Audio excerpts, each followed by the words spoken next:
네, 편히 앉으시기 바랍니다. 예수 그리스도 이름으로 하나님 말씀 증거하겠습니다. 누가복음 6장에 있는 말씀을 함께 보시겠습니다.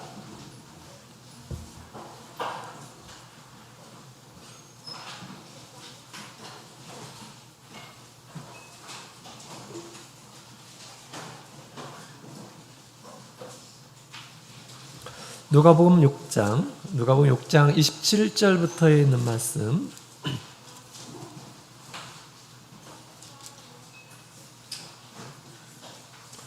어, 27절부터 우리 38절까지 있는 말씀만 일단 읽어보도록 하겠습니다. 27절. 그러나 너희 듣는 자에게 내가 이르노니 너희 원수를 사랑하며 너희를 미워하는 자를 선대하며. 시작. 너희를 저주하는 자를 위하여 축복하며 너희를 모욕하는 자를 위하여. 내 이뺨을 치는 자에게 젖뺨도 돌려대며 내 겉옷을 빼앗는 자에게 속옷도 금하지 말라. 너에게 구하는 자에게 내 것을 가져가는 자를 다시 구하자. 남에게 대접을 받고자 하는 대로 너희도 남을 대접하라. 너희가 너희를 사랑하는 자를 사랑하며 칭찬을 하시는 것이 죄인들도 사랑하라. 너희가 만일 선대하는 자를 선대하면 칭찬받을 것이 무엇이뇨? 죄인들도 이렇게 하느니라. 학교를 하고 사람들에게 칭찬받을 것이고 죄인들도 선대하자. 오직 너희는 원수를 사랑하고 선대하며 아무것도 바라지 말고 빌리라. 그리하면 너희 상이 클 것이요 또 지극히 높으신 이의 아들이 되리니 그는 은혜를 모르는 자와 악한 자에게도 은혜로우시니라. 너희 아버지의 자비하신 같이 너희도 자비하라. 비판치 말라. 그리하면 너희가 비판을 받지 않을 것이요 정죄하지 말라. 그리하면 너희가 정죄를 받지 않을 것이요 용서하라. 그리하면 너희가 용서를 받을 것이요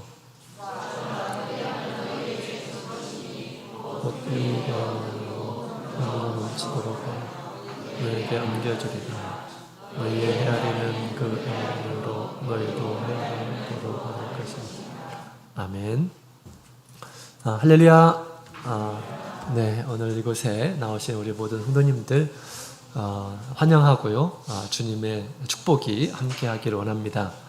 안식일은 우리 주님의 날이라고 그랬죠. 안식일의 주인은 우리 예수님이십니다. 말씀을 따라서 자기의 길로 가지 않고 우리 예수님 말씀을 따라서 하나님의 전에 나와서 하나님께 경배드리고 영광을 돌리시는 우리 성도님들에게 주님의 크신 은혜가 함께하기를 원합니다. 우리 다음 주에는 우리 특별 집회가 있죠. 우리 열린 예배가 있습니다. 우리 정성스럽게 준비한 찬양과 그리고 간증이 있는 은혜로운 하나님께 영광을 돌리는 그런 귀한 시간입니다. 저는 굉장히 기대가 됩니다. 평상시에 우리가 영혼의 때 그렇게 하나님 앞에 영광을 돌리는데요. 우리가 평상시에도 이와 같이 우리의 정성을 하나님 앞에 돌리면 얼마나 좋을까 이런 생각이 듭니다. 좋은 것은 함께 나눠야죠. 그죠? 좋은 것은 함께 나눠야 되겠습니다. 그래서 평상시에 우리 교회에 나오지 못하시는 분들 우리가 초대해서 이 귀한 시간 함께 은혜를 받는 그런 시간으로 채워졌으면 좋겠다라는 생각이 듭니다. 옛날에 우리 천원교회 제가 있을 때 우리 일반교회 다니셨던 분이 우리 그 손자를 따라서 교회에 나온 적이 있습니다. 왜냐하면 손자가 너무 우리 교회를 좋아하다 보니까 손자를 케어해야 보호자가 이제 함께 오신 거죠. 근데 이분이 일반 교회 다니시는 분이신데 특별히 저희 교회에 와서 찬양을 들을 때 왜 그랬는지 모르겠지만 당연히 하나님께서 주신 감동이라고 생각이 됩니다. 찬양 들을 때마다 이분이 막 감동을 받아가지고 눈물을 막 계속 흘리셨다 하더라고요. 그러면서 나중에 이 교회는 정말 좋은 교회구나. 내가 이 교회를 다녀야겠다. 이런 결심을 하게 된 그런 그 계기가 되었다라고 그렇게 말씀을 하시더라고요. 역시 우리 하나님은 찬양 가운데 역사하시고 또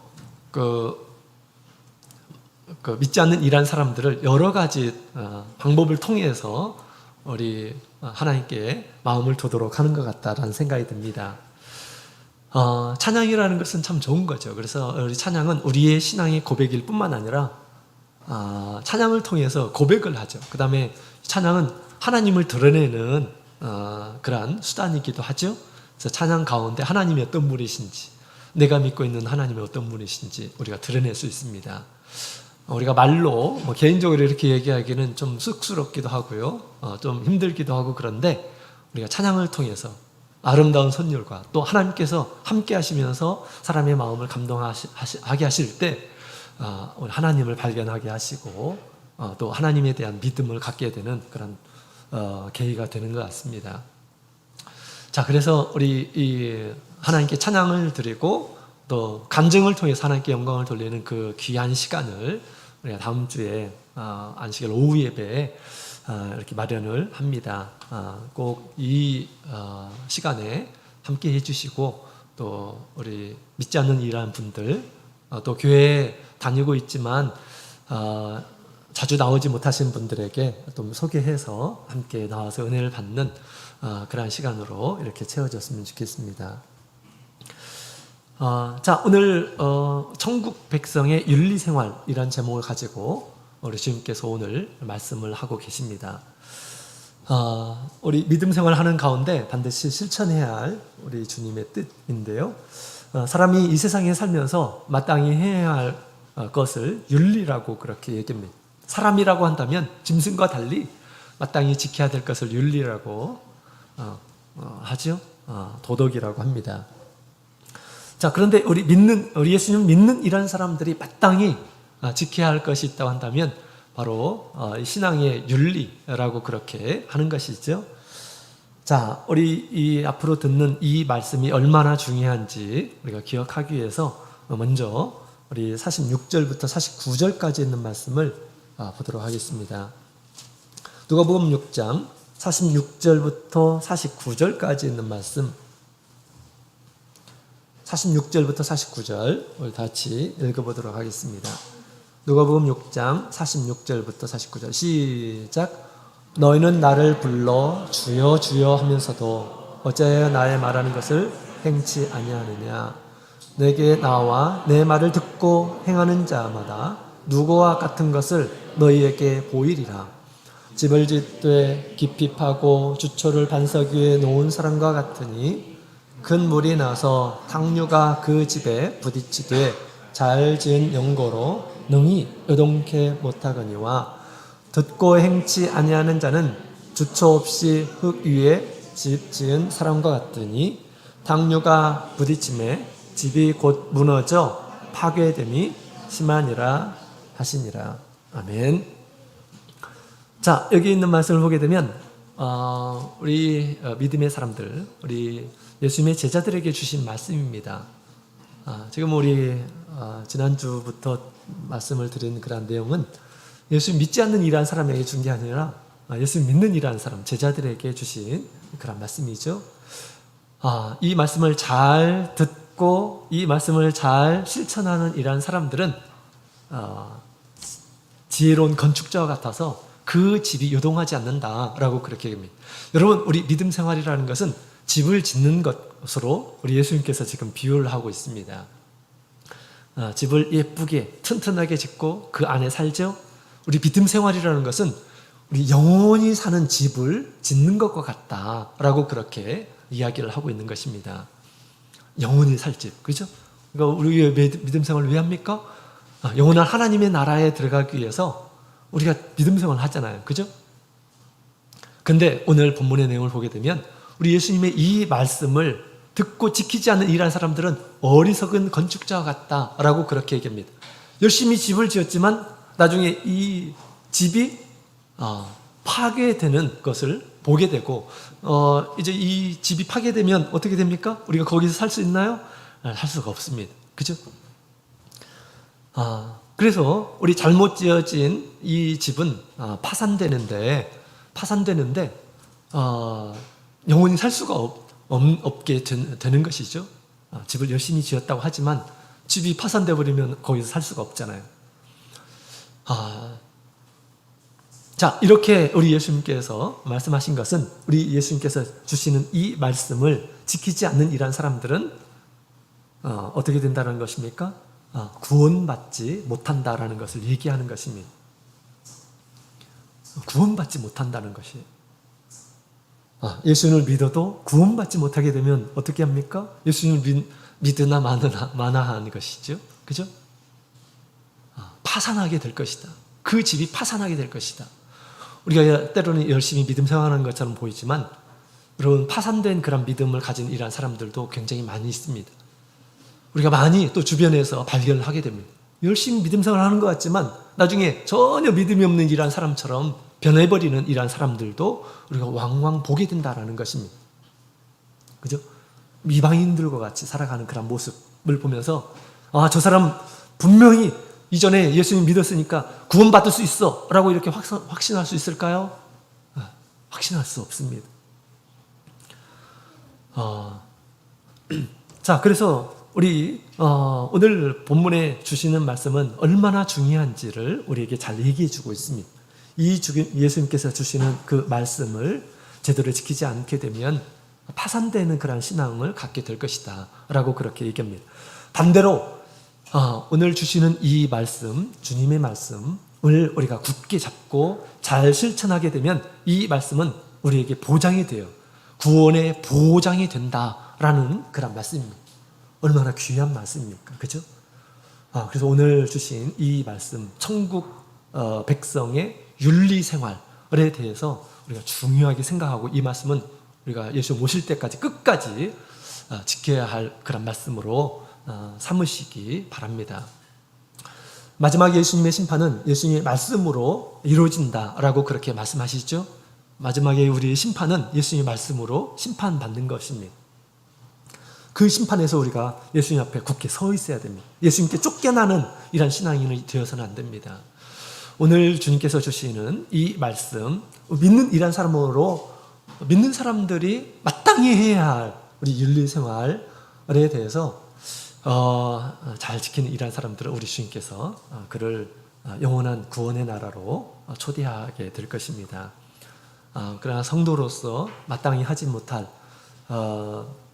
우리 세상에서도 도덕 또 윤리를 지키지 못하게 되면 비난을 받고, 또 나중에 어떻게 됩니까? 다 자리에서 빼앗기게 되고 사람들에게 비난을 받고 그러죠. 또 잘못하게 되면 형벌을 받기도 하고 그렇습니다. 그런 것처럼 우리가 예수를 믿는 이런 사람으로서 마땅히 반드시 꼭 지켜야 할 그런 생활이 있다라는 것을 오늘 예수님께서 우리에게 네 가지로 말씀을 하고 있습니다. 이 네 가지로 예수님 앞에 심판받아야 할 것이다 라고 생각하고 우리가 꼭 지켜 나가야 하겠습니다. 이것이 자기 자신을 지키는 방법이기도 합니다. 자, 그러면 우리 네 가지라고 했는데요, 한 가지씩 살펴보도록 하겠습니다. 자, 27절에 있는 말씀, 27절 같이 읽겠습니다. 27절 같이 읽겠습니다. 시작. 그러나 너희 듣는 자에게 내가 이르노니 너희 원수를 사랑하며 너희를 미워하는 자를 선대하며. 자, 35절 36절 시작. 오직 너희는 원수를 사랑하고 선대하며 아무것도 바라지 말고 빌리라. 그리하면 너희 상이 클 것이요 또 지극히 높으신 이의 아들이 되리니 그는 은혜를 모르는 자와 악한 자에게도 인자로우시니라. 너희 아버지의 인자하신 같이 너희도 자비하라. 네, 아멘. 아버지의 자비하신 같이 너희도 자비하라. 아멘. 자, 첫 번째로는 우리 원수를 사랑하라 라고 그렇게 예수님께서 말씀해 주셨습니다. 나를 좋아하는 이라는 사람을 좋아하는 것은 당연하죠. 시키지 않아도 그것은 다 합니다. 그죠? 나를 사랑해주는 이라는 사람, 내가 그 사람을 보답해야겠구나, 내가 그 사람을 가까이 해야 되겠구나, 모든 사람들이 그렇게 합니다. 그런데 예수님께서는 오늘 말씀하시기를 원수를 사랑하라 라고 그렇게 가르쳐 주신 것입니다. 이것이 예수님 믿는 일한 사람들의 윤리, 첫 번째 윤리 생활입니다. 자, 원수는 도대체 누구일까요? 나에게 원수는 누구일까? 나의 원수는 누구일까? 자, 여기 이제 자세하게 구체적으로 예수님께서 쭉 언급하고 있죠. 원수는 누구일까요? 첫 번째로는 나를 미워하는 사람이 원수입니다. 나를 미워하는 사람. 그 다음에 또 나를 저주하는 이라는 사람. 저주하는 사람. 나를 저주하는 사람. 못되기를 바라는 이라는 사람들. 그렇죠? 또 나를 모욕하는 이라는 사람. 나에게 뺨을 치는 이라는 사람. 또 나의 것을 빼앗는 사람. 또 아주 염치 없이 구하는 이라는 사람. 이런 사람들이 나의 원수일 수 있습니다. 나를 미워하고 또 더 나아가서는 나에게 공격을 가하고 나를 해를 가하고 하는 이런 사람들을 발견하거든 너는 그를 사랑하라 라고 그렇게 말씀을 하고 있습니다. 할 수 있을까요? 예수님께서 너무 큰 것을 요구한 것이 아닌가? 이렇게 생각할 수가 있습니다. 그렇죠? 왜 그렇게까지만 해야 되는 것일까? 날 미워하는 이라는 사람에게 괜찮다고, 나는 너를 사랑한다고 하는 것은 마치 이 세상에서 바보처럼 살아가는 것 같은 그런 느낌입니다. 나에게 강하게 나오는 이라는 사람, 나도 또 좀 강하게 나와서 해를 받지 않고자 이렇게 이게 본능적인 그런 반응 아닙니까? 그죠? 그런데 오히려 그를 받아들이고 선대하라 라고 그렇게 얘기합니다. 선을 베풀라 라고 그렇게 얘기합니다. 바보 같은 거 아닌가요? 그죠? 근데 예수님께서는 우리에게 바보처럼 살라 라고 그렇게 얘기를 하고 있습니다. 바보처럼 살아라. 그죠?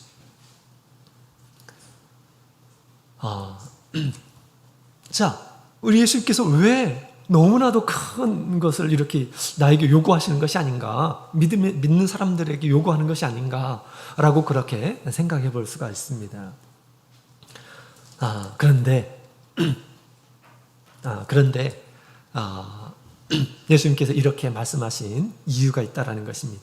36절에 보면 너희 아버지의 자비하신 같이 너희도 자비하라. 하나님께서 너희에게 그런 자비를 베풀으셨기 때문에 너희도 당연히 그 자비를 베푸는 것이 마땅하다라고 그렇게 얘기합니다. 우리는 이 세상 사람들이 아니에요. 우리는 하나님의 백성들입니다. 하나님의 자녀들이에요. 하나님을 닮은 이란 사람들입니다. 하나님께서 온전한 그런 것처럼 너희도 온전하라라고 그렇게 이야기를 하고 있습니다. 온전한 것이 무엇인지 알고 그 온전한 것을 추구하는 이란 사람이 되라라고 예수님께서 가르쳐 주신 것입니다. 우리 예수님께서 원수를 사랑하라라고 그렇게 말씀하셨는데요. 우리 이것을 온전히 실천한 이란 사람이 있습니다. 바로 바울 사도이죠. 바울 사도는 열심히 복음을 전했습니다. 그들이 영혼을 구원하기 위해서 선을 행했어요.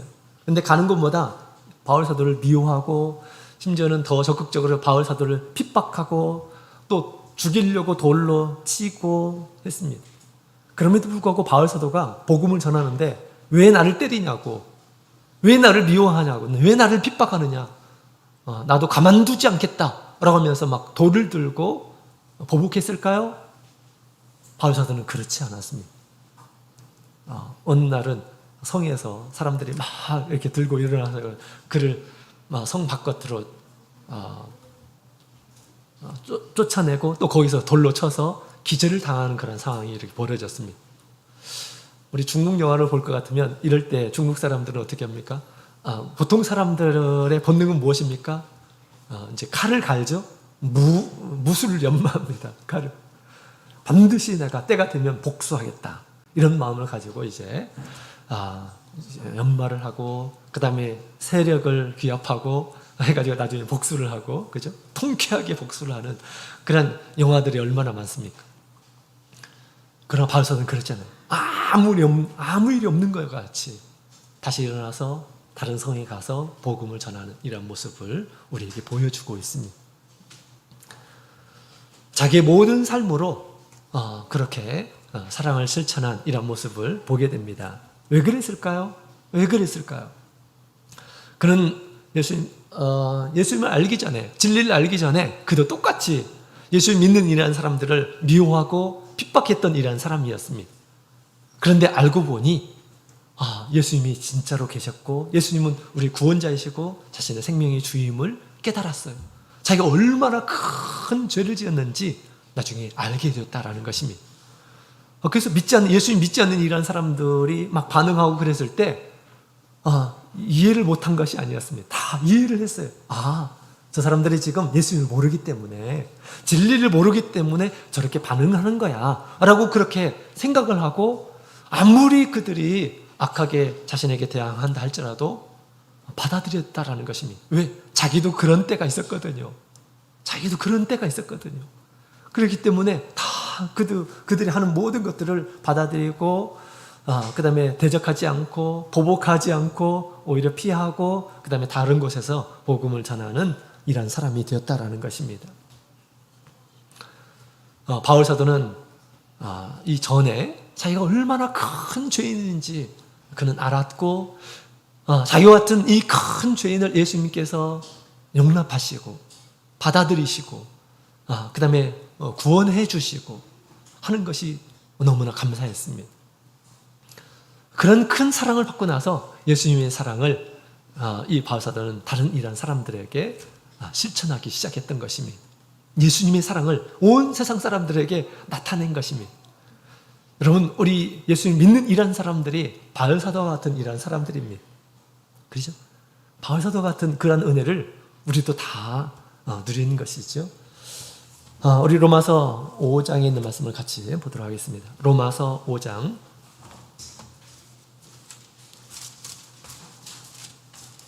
로마서 5장 8절.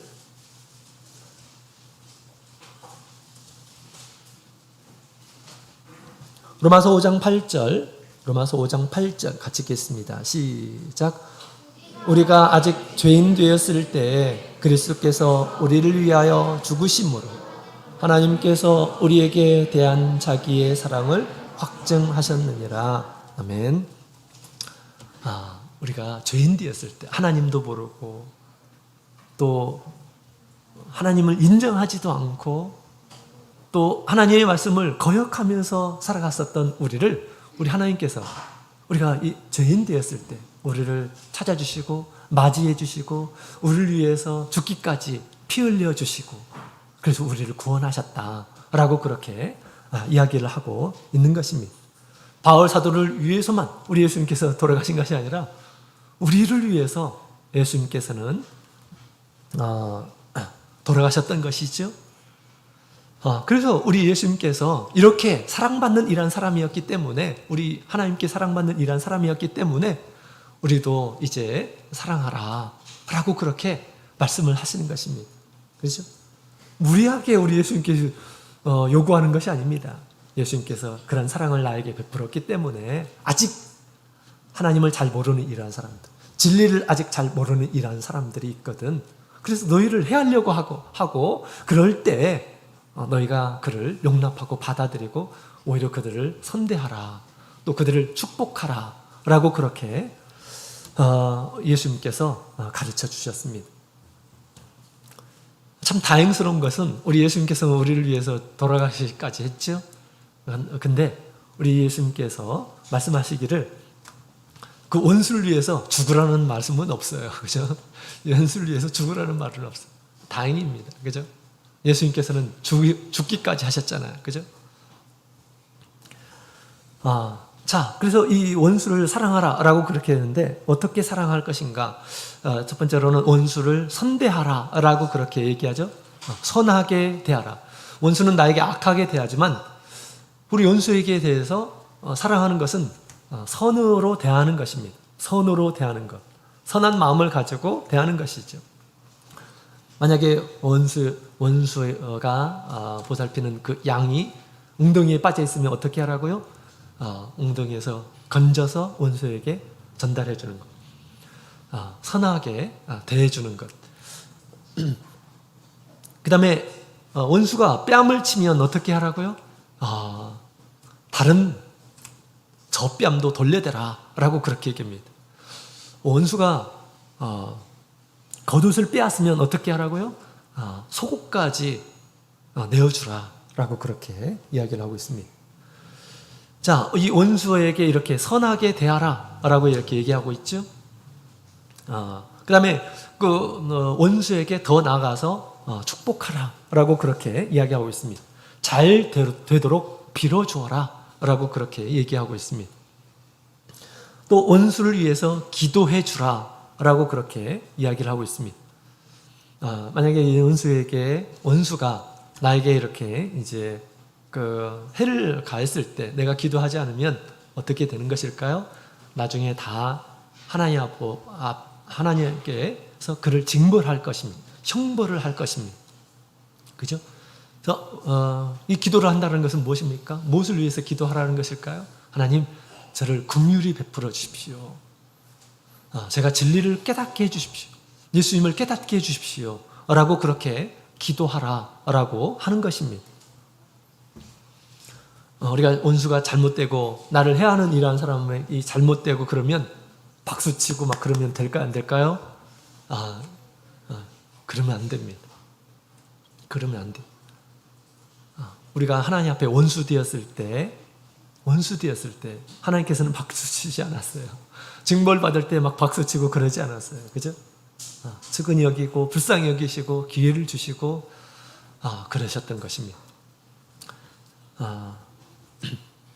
자, 이렇게 우리 주님께서는 원수까지 사랑하라 라고 그렇게 말씀을 하셨습니다. 그럼 원수가 어디 있을까요?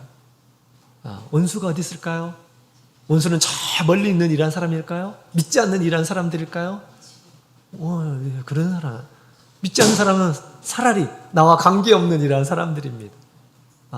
나와 관계없는 이란 사람들이지, 그죠? 우리 원수는 어디 있을까요? 원수는 어디 있을까? 원수는 사방에 있습니다. 그리고 나와 관계된 이란 사람들이 원수일 가능성이 많습니다. 나와 관계 있는 이란 사람들. 또 심지어는 어디에 있을까요? 우리 교회 안에 있을 수가 있습니다. 교회 안에 있을 수가 있어요. 또 심지어는 집안에 있을 수가 있습니다. 집안에. 같이 사는 이란 사람들이 나의 원수가 될 수 있어요. 나를 미워하고 나를 해하려고 하고 나의 것을 빼앗고 나를 모욕하고 이런 사람들 있을 수 있습니다. 그죠? 그런 사람들에게 만약에 우리가 예수님의 말씀과 같이 우리가 사랑하는 마음을 갖지 않는다고 한다면 나도 똑같이 미워하게 될 거야. 그죠? 나도 똑같은 그런 미움으로 가득하게 되면 우리가 같이 상종할 수 있을까요? 같이 함께 있을 수 있을까요? 같이 함께 있을 수가 없습니다. 내가 같이 원수 미워하고 너도 나를 이렇게 힘들게 했지? 내가 너를 똑같이 그렇게 하겠어. 라는 그런 마음을 가지고 보복하는 그런 마음을 가지고 미워하는 마음을 가지고 저주하는 마음을 갖고 그런 마음을 갖게 되면 우리가 함께 할 수 있을까요? 함께 공동체 생활을 할 수 있을까요? 함께 하기 싫습니다. 그죠? 같이 있기 싫습니다. 그러면 나중에 어떻게 될까요? 분리가 되는 것입니다. 분리가 되는 거예요. 그죠?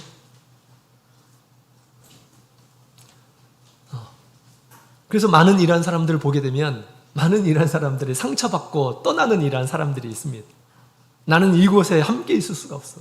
나를 미워하는 이러한 사람, 나를 오해하는 이러한 사람들이 그 사람들에게 상처를 받고 나서 난 이 사람들과 같이 있지 않을 거야 라고 생각하고 떠나는 것입니다. 이전에 얼마나 잘 믿음 생활을 했는지 모르겠지만 우리가 그런 마음을 갖게 되면 예수님의 말씀을 따라서 이 말씀을 실천하지 않으면 스스로 자기 신앙을 포기하는 그런 일이 벌어지게 되는 것입니다. 이게 얼마나 심각한 그런 문제인지 몰라요. 그렇죠? 따라서 우리 주님께서 우리의 신앙을 위해서 우리에게 말씀하십니다. 내 원수까지 사랑하는 마음을 가져라 라고 그렇게 얘기합니다. 한편으로 우리의 신앙을 지키기 위해서 우리 예수님께서 이렇게 얘기하십니다. 나에게 이 세상에서 어떤 얘기를 한다 하더라도 내가 어떤 대접을 받는다 하더라도 나는 내 원수를 사랑할 거야 라고 생각하는 이런 사람들은 우리 공동체를 떠나지 않습니다. 예수님의 말씀을 마음속에 딱 두고 사는 이란 사람들은 신앙을 버리지를 않아요. 신앙을 버리지 않습니다. 그러나 예수님의 말씀을 따르지 않는 이란 사람들은 쉽게 자기의 신앙을 포기하는 그런 모습을 보게 됩니다. 내가 이 사람들과 같이 있을 수가 없어 라고 생각하는 거죠. 그죠?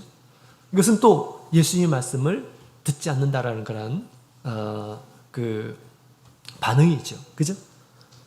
또 예수님께서 이렇게 말씀하신 것은 무리한 부탁일까요? 그렇지 않습니다. 다른 사람이 나에게 잘못하는 것보다 내가 하나님 앞에 잘못하는 것, 어떤 것이 더 클까요? 내가 하나님 앞에서 행한 것이 100배, 1000배 더 큰 죄입니다. 그럼에도 불구하고 예수님께서는 우리를 사랑해 주셨어요. 원수 같은 우리를 주님께서 용납해 주셨습니다. 그렇죠? 그 예수님의 우리가 사랑을 우리가 깨닫는다고 한다면, 또 받았다고 하는 우리가 생각한다면 우리도 그와 같은 사랑을 나타내야 된다는 것입니다.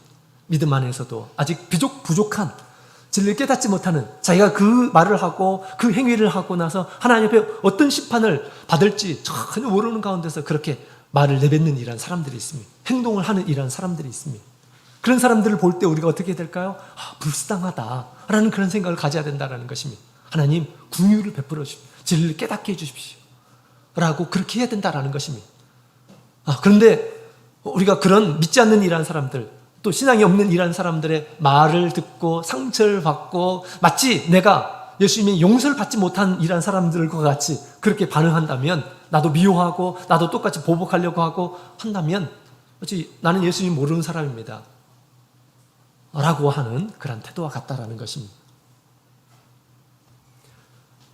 자, 그래서 우리 원수까지도 사랑하는 그런 마음을 우리는 가져야 됩니다. 예수님께서 나에게 그렇게 해주셨기 때문에 그런 마음으로 그렇게 해야 됩니다. 특별히 우리 때때로 이렇게 이런 사람들을 만나게 됩니다. 좀 성격이 괴팍한 이런 사람들을 만나기도 하고 그렇습니다. 그럴 때 우리가 그것을 다 들으면서 견딜 줄 알아야 됩니다. 주님의 사랑을 가지고 견딜 줄 알아야 돼요. 나도 예수님 앞에 그런 삶을 살았던 적이 있을 거야. 나도 저렇게 예수님을 마음 아프게, 내가 이 사람이 나에게 이렇게 가슴 아프게 한 것처럼 나도 하나님 앞에서 그런 때가 있을 수 있을 거야. 있을 수 있을까요? 없을까요? 그럴 수 있습니다. 그죠? 충분히 그렇습니다. 예수님을 죽인 것은 다른 사람이 아니에요. 나의 허물이, 나의 죄가 예수님을 죽인 것이잖아요. 그죠? 그래서 때때로 우리가 믿음 생활을 하면서 이렇게 큰 다른 사람에게 미움을 당하고 또 욕을 당하고 할 때 우리가 예수님의 말씀을 따라서 그런 마음을 품어야 돼요. 예수님께서 얼마나 나를 사랑해 주셨는지 바울 사도가 그렇게 느꼈던 것처럼, 그죠? 우리도 그런 마음을 가지고 견디고 해야겠습니다. 그럴 때 이 원수가 다시 우리 주님 앞에 설 수 있는 기회를 주는 것입니다. 그죠? 자, 그래서 우리 첫 번째로 우리 예수님께서 우리 예수님의 사랑으로 천국 백성된 이란 사람들에게 주신 첫 번째 윤리는 원수까지도 사랑하라. 날 미워하는 이란 사람들까지도 착하게 대해줘라. 또 그를 위해서 축복하고 그 다음에 기도해줘라 라고 그렇게 말씀해주고 있습니다. 이렇게 하는 이란 사람들은 자기 영혼을 구원하는 이란 사람입니다. 또 이렇게 하는 이란 사람들은 예수님을 잘 믿는 이란 사람들입니다. 또 이렇게 하는 이란 사람들은 예수님의 사랑을 인정하는 이란 사람입니다. 이렇게 하지 않는 사람들은 예수님의 사랑을 인정하지 않는 사람이에요. 특별히 우리가 교회 안에서 우리가 그런 태도를 가져야 됩니다. 때로는 믿었던 이런 사람들의 큰 실망을 이렇게 하는 경우가 있어요. 그죠? 또 해를 당하는 그런 경우가 있습니다. 어떻게 저런 사람이 나한테 이런 말을 할 수가 있지? 라고 생각할 수가 있습니다. 이때가 언제일까요? 이때가 지금 큰 시험을 당하는 때입니다. 여러분들의 신앙을 체크하기 위해서 지금 폭풍이 막 몰아치는 그런 때입니다. 그죠? 그때입니다. 이때 우리가 예수님의 말씀을 생각하고 내가 그를 위해서 기도해 줘야겠다. 또 그는 나에게 그렇게 악으로 대했지만 나는 선대하리라. 우리 선이 악을 이기는 거 아시죠? 바울사도가 그렇게 얘기합니다. 악을 악으로 갚지 말고 선으로 악을 갚으라 라고 그렇게 얘기하죠. 그 사람은 나에게 이렇게 악을 행했지만 나는 선으로, 나를 사랑하시는 주님과 같이 나는 선으로 그를 대하리라 라고 그렇게 해야 합니다. 그런 사람이 사람을 얻는 것입니다. 사람을 구원하도록 기회를 주는 것입니다. 그죠? 자기 자신을 지킬 뿐만 아니라 그 영혼을 구원하는 그러한 행위다라는 것입니다. 자, 그래서 우리 예수님께서 원수를 사랑하라 라고 말씀하셨습니다. 이 말씀을 우리가 예수님 오실 때까지 잘 지켜야 됩니다. 많은 이런 사람들이 인간관계에서 신앙을 포기하는 이런 사람들이 많이 있습니다. 그러나 예수님 믿는 이런 사람이 그것을 변명 삼아서는 안 됩니다. 예수님 믿는 이런 사람들은 변명 삼아서 안 돼요. 예수님 뭐라고 했습니까? 원수까지 사랑하라. 그것이 너를 지키는 것이고 그것이 나의 사랑을 인정하는 것이다 라고 그렇게 예수님께서 가르쳐 주셨어요. 그렇게 우리가 설득을 하고 예수님 안에 거하도록, 또 악한 이런 사람들을 용납하는 그런 마음을 갖도록 우리가 가르쳐 줘야 되겠습니다. 자, 두 번째로 우리 37절에 있는 말씀을 같이 읽어보도록 하겠습니다. 37절.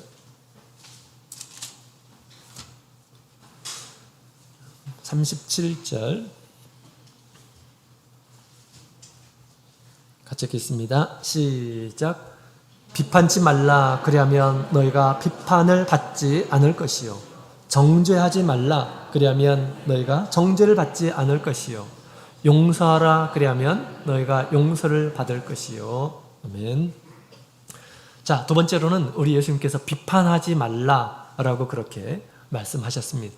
우리 천국 백성들에게 주신 윤리 생활입니다. 비판하지 말라.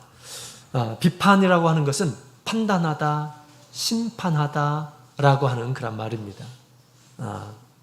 판단하지 말라. 뭘 하기 위한 판단일까요? 정죄하기 위한 판단, 심판을 위한 판단을 하지 말라라고 그렇게 얘기합니다. 마치 이 재판관과 같이 재판관이 된 것처럼 자기 의무대로 사람을 평가하고 정죄하는 말을 하는 그런 태도를 비판이라고 하는 말입니다. 비판. 자, 이 비판이라는 것은 사진적인 그런 뜻은 사람에 대해서 잘못된 점을 지적하고 부정적으로 말하는 것을 비판이라고 합니다. 그 비판을 예수님께서는 하지 말라라고 그렇게 말씀하셨습니다. 비판하지 말라.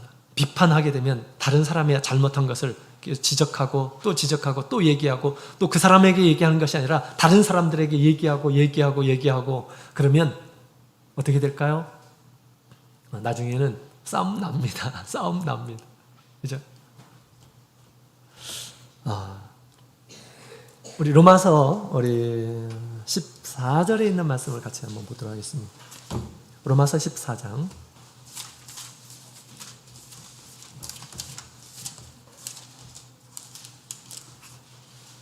로마서 14장 1절.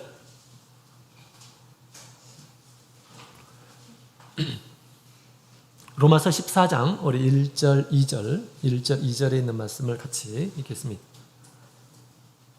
같이 읽겠습니다. 시작. 믿음이 연약한 자를 너희가 받되 그의 의심하는 바를 비판하지 말라. 어떤 사람은 모든 것을 먹을 만한 믿음이 있고 연약한 자는 채소를 먹느니라. 아멘.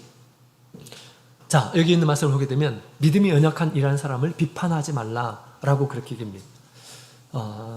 이 말씀을 하게 된 배경은 당시 유럽에 이제 그 고기를 우상에게 드려진 그런 이 고기를 먹는 이러한 습관들이 있었거든요. 근데 어떤 사람들은 지각이 있어요. 지식이 있습니다. 어떤 지식이냐? 모든 동물들은 하나님의 것이고 우리에게 주신 것이다 라고 하는 이런 사람들은 그런 것과 상관없이 우상에게 절한 것과 상관없이 먹을 수 있는 그런 담력과 지식이 있고요. 또 그런 지식이 없는 이러한 사람, 전통적으로 우상에게 드려진 그런 이 고기를 먹지 않았던 이런 사람들은 습관과 같이 그것을 먹는 것은 큰 잘못이고 또 혐오하는 그런 행위였습니다. 그래서 그것을 먹게 되면 마치 하나님 앞에서 큰 죄를 진 것처럼 그렇게 느끼는 이런 사람이 있었다라는 것입니다. 이런 상황 가운데서 우리 바울 사도는 믿음이 없는 이런 사람들을 비판하지 말라라고 그렇게 얘기하고 있습니다. 누가 비판할까요? 믿음이 있는 이런 사람들이 비판하겠죠? 저 사람은 저런 믿음도 없어. 저 사람은 저런 지각도 없어. 저런 지식도 없지 왜? 이렇게 비판하지 말라라고 그렇게 지금 얘기하는 것입니다. 여러분, 비판은 누가 할까요? 아는 사람이 합니다. 모르는 사람이 비판하지 않습니다. 많이 안다고 하는 이런 사람들이 사실 비판을 하는 것이죠. 그죠? 그러나 우리 성경에 보면 믿지 않는 이러한 사람, 믿음이 부족한 이러한 사람에 대해서, 연약한 이러한 사람에 대해서 비판하지 말라라고 그렇게 얘기하고 있습니다. 또 지각이 없는 이러한 사람에게, 지식적으로 부족한 이러한 사람에게 비판하지 말라. 믿음이 없는 사람, 또 사랑이 없는 이러한 사람에게, 부족한 사람에게 왜 저 사람은 이런 사랑도 없지? 라고 그렇게 비판해서는 안 된다 라고 그렇게 얘기하는 것입니다. 부정적으로 얘기하고 또 그 사람을 인격적으로 망신을 주고 우리가 그렇게 해서는 안 된다라는 것을 얘기해주고 있습니다. 자, 인격적으로 또 지식적으로 그 다음에 믿음이 부족한 이런 것을 가지고 우리가 무시하는 말과 태도를 갖지 말아야 될 것임을 얘기해주고 있습니다. 만약에 우리가 비난하는 이런 사람들은 비판을 하는 이런 사람들은 비판을 받게 될 것이다 라고 그렇게 얘기하고 있습니다. 우리가 믿음으로 다른 사람을 비판하고 또 지식으로 다른 사람을 비판하고 또 사랑으로 아니면 성결함으로 다른 사람을 비판하게 되면 비판을 받게 될 것이다 라고 그렇게 얘기합니다. 누구한테 비판을 받을까요? 사람들에게 비판을 받을까요? 그것은 작은 것입니다. 하나님께서 비판을 하기 시작할 것입니다. 하나님께서 너는 저 형제에게 이렇게 비판했지? 너는 안다고 하면서 왜 그렇게 하지 않느냐? 하나님께서 비난하기 시작할 것입니다. 비판하기 시작할 것입니다. 그죠? 하나님의 이 비판을 하나님의 비판을 받지 않을 만한 이런 사람이 있을까요? 그런 거 없습니다. 그런 사람 없습니다. 이 세상에. 그죠? 우리가 조금 더 믿음이 있다고 그래서, 조금 더 열심히 있다고 그래서, 조금 더 지각이 있다고 그래서 부족한 이런 사람들에게 무시하는 그런 말들을 우리가 해서는 안 된다라는 것을 우리에게 이야기해주고 있는 것입니다. 우리 세상에 우리 하나님과 같이 완전한 이런 사람이 없습니다. 물론 우리가 완전함에 이르도록 힘써야 되겠죠. 그것이 우리 주님께서 주신 그런 말씀입니다. 선한 사람이 없어요. 그러나 우리가 또 알아야 될 것은 선한 사람은 없지만 우리가 변화될 수 있다라는 그런 생각을 가져야 됩니다. 지금은 이런 모습이지만 나중에 점점점 변화될 것이다. 믿음이 없는 이러한 사람들이 믿음이 있게 되고요. 또 지각이 없는 이러한 사람들이 점점점 하나님 앞에 성숙한 그런 지각으로 하나님을 섬기는 이러한 믿음으로 자라는 이러한 사람들이 있을 것입니다. 그죠? 인격적으로 점점점 완성되어 가는 이러한 사람들도 있는 것입니다. 자, 그래서 우리가 이 비판하지 말라라고 그렇게 주님께서 말씀하심을 우리가 꼭 기억해야 하겠습니다. 물론 우리가 좀 조심해야 될 부분이 있는데요. 죄악에 대해서 전혀 판단하지 말라라는 것이 아니에요. 우리가 다른 사람이 나에게 죄를 지었게 되면 우리가 지적을 해줘야 되겠죠. 그죠? 잘못한 것에 대해서 알려줘야 됩니다. 전혀 시비를 가지지 말라라는 것이 아닙니다. 비난하는 그런 태도를 가지고 부정적인 마음을 가지고 정죄하려고 하는 그런 마음으로 부정적으로 얘기할 때를 가리켜서 얘기하는 것이고요. 죄악에 대한 그런 경고와 또 죄악에 대해서 우리 예수님께서는 교회에 제명의 권세도 주셨어요. 그래서 공동체를 해하는, 회개를 하지 않는 이러한 사람들이 있습니다. 공동체를 해하는 이러한 범죄를 하는 이러한 사람들이 있습니다. 그들에게도 뭐 전혀 뭐 비판하지 말라라고 하는 것일까요? 그렇지 않아요. 그런 것은 그렇지 않고요. 우리가 이런 것들은 우리가 개인적으로 하는 것이 아니라 우리가 공적으로 우리가 취급을 해서 잘 다뤄야 되는 것이죠. 그죠? 자, 어쨌든 우리 주님께서는 우리가 사적으로 우리 모든 사람들과 화평함을 취하도록 그렇게 얘기하고 있습니다. 우리가 좀 부족한 이러한 사람들에 대해서 우리 용납할 줄 아는 이러한 사람이 대합니다. 그래야지 우리가 사이좋게 지낼 수가 있어요. 친하게 지낼 수가 있습니다. 화목하게 지낼 수가 있습니다. 늘 어떤 칼을 두고, 자기에게 마음에 칼을 두고 당신이 이거 잘못한 것이다, 이거 잘한 것이다, 뭐 이렇게 판단하는 이런 사람이 되어서는 안 된다라는 것입니다. 주님께서 우리에게 서로 사랑하라, 서로 용납하라 라고 그렇게 말씀하셨죠. 비판하는 이런 사람들 가운데는 싸움이 자주 납니다. 분쟁이 자주 납니다. 가까워지지 못합니다. 점점 그 사이가 멀어지게 됩니다. 여러분, 우리 예수님께서는 사람과 사람 간의 이 담을 헐기 위해서 예수님께서 죽으셨어요. 사람과 사람 간에 담이 있어요. 그 담을 제하기 위해서 우리 예수님께서 죽으셨습니다. 그래서 옛날에는 남이었지만 이제는 예수님께서 보혈을 흘려주심으로 인해서 한 식구가 되었다라는 것입니다. 한 가족이 된 거예요. 한 가족이 되었어요. 그죠? 예수님께서 피 흘려서 이제 한 가족이 되었는데 우리가 비판함을 통해서 점점점 그 사람들과 담을 세우고 만들어서는 안 된다라는 것입니다. 이런 사람들은 주를 볼 수 없다라고 그렇게 이야기를 하고 있습니다. 또 많은 사람들이 우리 교회를 떠날 때에도 이런 이야기를 듣고 나서 주님을 떠나는 그런 경우들이 많이 있죠. 마음의 상처를 받고 떠나는 그런 경우들이 있다라는 것입니다. 당연히 우리가 떠나서는 안 되겠죠. 그죠?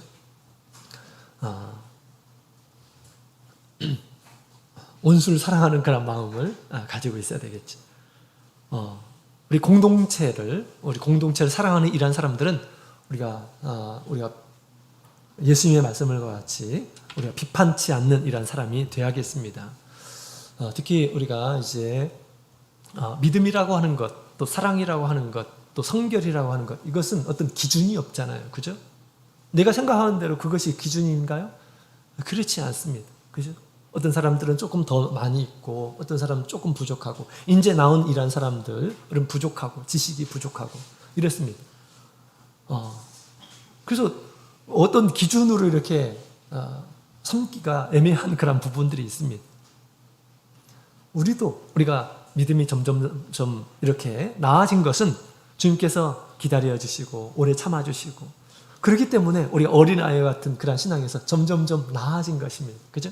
주님께서 우리가 잘못할 때마다 막 심하게 비난하시고 그러시면 우리가 어떻게 성장할 수가 있겠습니까? 그죠? 어린아이들이 막 잘 모르잖아요.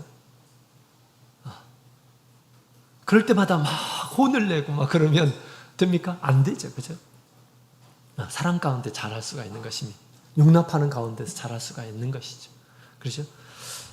자, 그래서 우리 교회가 우리 하나님 보시기에 화목한 그런 공동체가 되기 위해서, 또 사람들을 세워주는 그런 교회가 되기 위해서 우리가 비판하는 그런 것보다 세워주는 그런 말들을 해야 되겠습니다. 자, 그 다음에 세 번째로는 용서하라 라고 그렇게 말씀하시죠. 용서하라. 자, 용서를 하는 이러한 사람들은 용서를 받을 것이다 라고 그렇게 주님께서 말씀하셨어요. 반대로 얘기하면 용서하지 않는 이러한 사람들은 너희가 용서를 받지 못할 것이다 라고 그렇게 말씀을 하셨습니다. 우리가 사람들이 용서를 받지 않는 것, 이것은 뭐 그렇게 중요한 것이 아닙니다. 더 중요한 것이 뭘까요? 하나님께 용서를 받지 못하는 것은 너무나 더 중요한 것입니다. 우리가 사람들을 용서하게 되면 하나님께서도 너의 과실을 용서하리라. 그죠? 그러나 네가 용서하는 마음이 없으면 주님께서도 용서하지 않겠다라고 그렇게 주님께서 말씀하시는 것입니다. 우리 천국 백성들은 잘 용서도 해주고 또 용서를 받는 이란 사람이 되어야 합니다. 용서는 어떻게 가능할까요? 자기의 잘못을 인정하는 이란 사람이 용서를 받을 수가 있는 것입니다. 나의 잘못을 깨끗하게 인정하는 이란 사람이 되어야 됩니다. 그래야지 용서를 받게 됩니다. 또 인정하는 이란 사람에게는 또 우리가 용서를 해줘야 합니다. 그죠? 용서하지 않는 이란 사람, 예수님께서 우리에게 모든 것들을 그냥 용서해 주셨잖아요. 그런 것처럼 우리 용서를 해주는 이란 사람이 되어야 합니다. 용서하지 않으면 사실 다른 사람보다 자기의 마음이 더 괴롭습니다.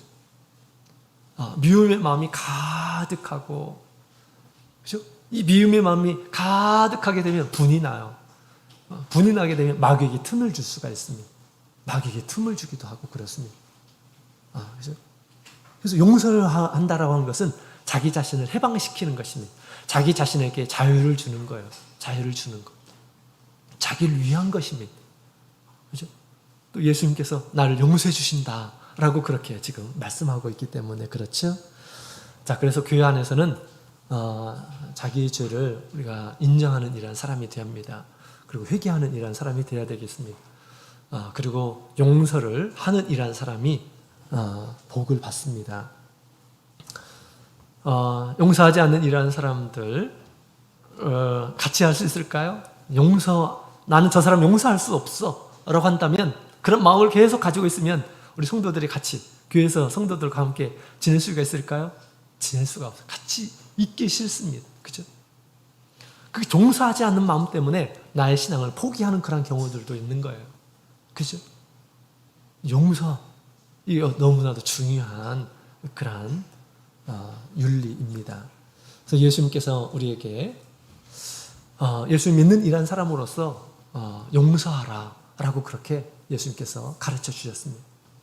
일단 마지막으로 우리 38절에 있는 말씀을 같이 읽어보겠습니다. 38절 마치겠습니다. 시작. 주라 그리하면 너희에게 줄 것이니 곧 후히 되어 누르고 흔들어 넘치도록 하여 너희에게 안겨주리라. 너희의 헤아리는 그 헤아림으로 너희도 헤아림을 도로 받을 것이니라. 아멘. 자, 주라 라고 그렇게 예수님께서 말씀하십니다. 주라, 주는 자가 되라. 먼저 주는 자가 되라. 필요한 사람에게 먼저 주는 이란 사람이 되라. 예수님께서 그렇게 말씀하셨습니다. 적극적인 선을 행하도록 우리 예수님께서는 우리에게 가르쳐 주셨습니다. 그래서 바라지 말고 빌리라. 빌리라고 하는 것은 빌려주라라고 하는 그런 뜻이죠. 바라지 말고 필요한 이란 사람에게 빌려주라라고 그렇게 얘기하고 있습니다. 먼저 주는 사람이 되라. 예수님께서 먼저 우리를 찾으셨던 것처럼 우리도 그 사랑을 받은 이란 사람들로서 먼저 다가가는 이란 사람, 먼저 필요한 것들을 헤아려주고 그 다음에 채워주고 그 다음에 도와주고 하는 이런 사람이 되라. 우리 하나님께서 그렇게 나에게 해주신 것처럼 그 하나님께서 나와 함께 하시고 그 하나님께서 나를 통해서 그런 사랑을 나타나기를 원하신다라고 그렇게 우리 주님께서는 말씀해주고 있다라는 것입니다. 자, 그래서 우리가 여기까지 나가야 하겠습니다. 여기까지 나가야 되겠습니다. 먼저 주는 일. 주는 것이 복되다. 예수님께서 말씀하셨어요. 주는 것이 받는 것보다 복된 일이다. 라고 말씀하셨습니다. 자, 오늘 주신 말씀 우리가 마음에 꼭 담아야 하겠습니다. 믿지 않는 이란 사람들에게 어떻게 이런 일들을 할 수 있어? 라고 그렇게 얘기할 것입니다. 그러나 예수님께서 이렇게 말씀하신 것은 할 수 있기 때문에 예수님께서 이 말씀을 주신 것이죠. 예수님에 대한 믿음이 있으면 할 수 있는 것입니다. 자, 39절부터 45절까지 있는 말씀을 보게 되면 39절부터 45절까지 있는 말씀을 보게 되면 우리 네 가지의 비유가 나옵니다. 같이 39절부터 45절까지 읽어보도록 하겠습니다. 시작. 또 비유로 말씀하시되 소경이 소경을 인도할 수 있느냐? 둘이 다 구덩이에 빠지지 않냐겠느냐? 제자가 그 선생보다 높지 못하나 무릇 온전케 된 자는 그 선생과 같으. 어찌하여 형제의 눈 속에 있는 티는 보고 내 눈 속에 있는 들보는 깨닫지 못하느냐? 너는 내 눈 속에 있는 들보를 보지 못하면서 어찌하여 형제에게 말하기를 형제여 나로 내 눈 속에 있는 티를 빼게 하라 할 수 있느냐? 외식하는 자여 먼저 내 눈 속에서 들보를 빼어라. 그 후에야 내가 밝히 보고 형제의 눈 속에 있는 티를 빼리라. 못된 열매 맺는 좋은 나무가 없고 또 좋은 열매 맺는 못된 나무가 없느니라. 나무는 각각 그 열매로 아나니 가시나무에서 무화과를 또는 찔레에서 포도를 따지 못하느냐. 선한 사람은 마음이 쌓은 선에서 선을 내고 악한 자는 그 쌓은 악에서 악을 내나니 이는 마음이 가득한 것을 입으로 말함이니라. 아멘. 자, 소경의 비유, 그 다음에 선생과 제자의 비유, 그 다음에 들보의 비유, 그 다음에 나무와 열매의 비유를 말씀하고 있습니다. 이 말씀은 우리 예수님께서 지금 4가지의 윤리 생활에 대해서 말씀하셨죠. 이 말씀을 따르지 않는 일하는 사람들의 어떤 해악을 얘기해주고 있는 것입니다. 이 말씀을 잘 따르는 일하는 사람들이 나중에 결과가 좋다라는 것을 말씀하시려고 하는 것입니다. 소경을 따라가면 어떻게 될까요? 둘 다 구덩이에 빠질 것이다. 우리 바리새인과 서기관들의 가르침을 맞는 일한 사람들은 똑같이 그렇게 될 것이다 라고 그렇게 얘기하고 있죠. 우리 바리새인과 서기관들은 예수님의 가르침을 받지 않는 이런 사람들입니다. 그렇기 때문에 그 사람들의 가르침을 따르게 되면 다 이제 구덩이에 들어가게 된다. 배나 지옥 자식이 된다라고 그렇게 얘기합니다. 속임과 같은 인도자를 따라서는 안 된다. 예수님의 말씀과 전혀 반대되는 이런 말을 하는 선생님들이 있다고 한다면 그것을 따라가서는 안 된다. 똑같이 구덩이에 빠지게 될 것이다. 멸망으로 들어가게 될 것이다 라고 그렇게 얘기하는 것입니다. 또 선생과 제자의 비유가 있죠. 우리 제자는 선생을 바라보고 자라납니다. 거짓 선생의 지도를 따르게 되면 나중에 어떻게 될까요? 이제 거짓된 교훈의 틀에 속박에 머물게 되는 것입니다. 아무리 잘 배워도 선생보다 나을 수가 없다라고 예수님께서 얘기하시죠. 거짓 선생과 같이 그렇게 거짓된 그런 가르침에 머물게 될 것이다 라고 그렇게 얘기합니다. 우리가 누구한테 배우는가, 이게 너무너무 중요한 것입니다. 그죠? 참된 가르침을 받게 되었을 때 참된 제자가 될 수 있다 라고 그렇게 얘기합니다. 참된 것을 가르쳐 주시기 위해서 오늘 주님께서 말씀하시는 것입니다. 이 4가지의 가르침은 너무나도 소중한 그런 가르침입니다. 이것을 떠난 그런 가르침은 거짓된 선생이다 라고 그렇게 생각해야 된다는 것입니다. 또 들보의 비유가 있죠. 들보의 비유. 자기는 그렇게 하지 못하면서 다른 사람을 가르치는 것은 외식적인 것이다 라고 그렇게 얘기합니다. 그 사람들은 아무리 많은 것을 잘 가르친다 할지라도 나중에 우리 하나님 앞에 큰 심판을 받게 될 것이다 라고 그렇게 얘기하죠. 그 다음에 나무와 열매의 비유가 있습니다. 어떤 나무가 그 열매를 맺죠. 어떤 나무냐에 따라서 그 열매를 맺게 되는 것이죠. 사과나무는 사과 열매를 맺죠. 포도나무는 포도 열매를 맺습니다. 이와 같이 이 나무라고 하는 것은 우리의 마음이에요. 어떤 마음을 갖느냐에 따라서 어떤 행위가 드러나는 것입니다.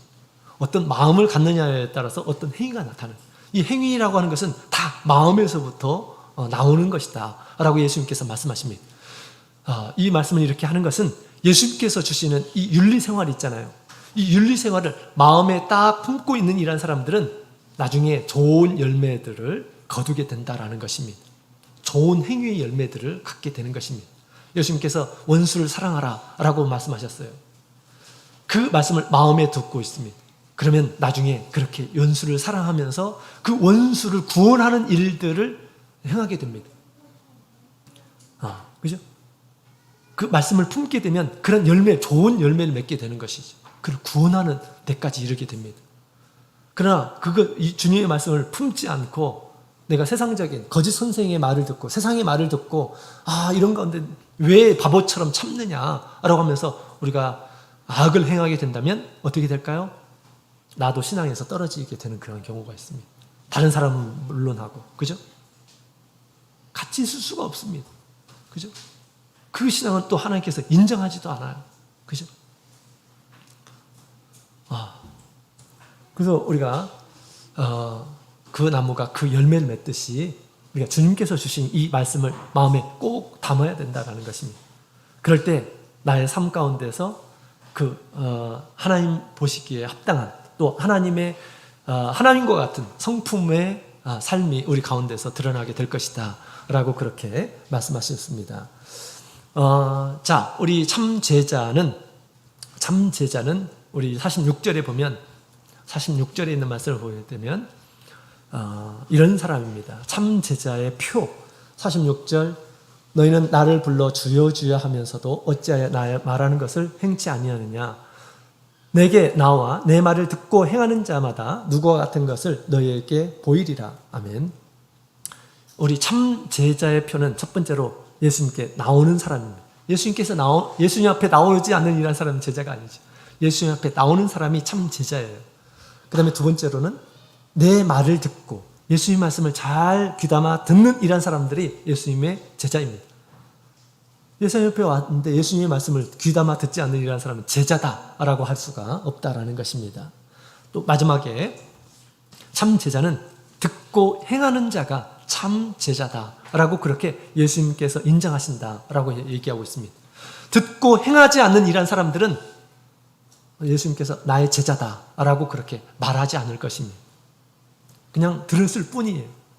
행인들도 예수님의 말씀을 들었어요. 듣고 행치 않는 이런 사람들은 예수님의 제자의 자격이 없는 것입니다. 그러나 예수님의 참된 제자는 듣고 행하는 자가 복을 얻고, 듣고 행하는 자가 주님의 뜻을 실현하고, 듣고 행하는 자가 주님의 사랑을 나타내는 것입니다. 천국 복음이 듣고 행하는 자를 통해서 나타나게 될 것임을 얘기했습니다. 예수님께서 이 세상에 오신 것은 세상을 멸하라고, 사람을 멸하려고 오신 것이 아닙니다. 예수님께서 우리를 복음을 주시고 세상에 드러나게 하신 것은 사람을 정죄하라고 하는 것이 아닙니다. 그를 구원하게 하기 위해서 주님께서 우리를 세상에 보낸 것이죠. 사람들에게 보낸 것입니다. 원수 같은 이런 사람이라 하더라도 우리가 하나님의 사랑을 품고 있게 되면 그 사람들이 구원을 얻게 됩니다. 그죠? 빛받지 않는 곳에 하나가 될 수가 있습니다. 점점 성장할 수가 있는 기회가 되는 것입니다. 또 용서함을 통해서 그가 하나님 앞에 나갈 수 있는 그런 기회가 있게 되는 것입니다. 오늘 우리 예수님께서 들려주신 이 말씀을 따라서 나중에 심판을 받게 될 것이다라는 것을 우리가 꼭 명심하고 예수님 오실 때까지 이 마음을 품고 주님의 사랑을 드러내시는 우리 모든 성도님들이 다 되시기를 예수님의 이름으로 축원합니다. 다 같이 목도드리겠습니다. 할렐루야, 아멘.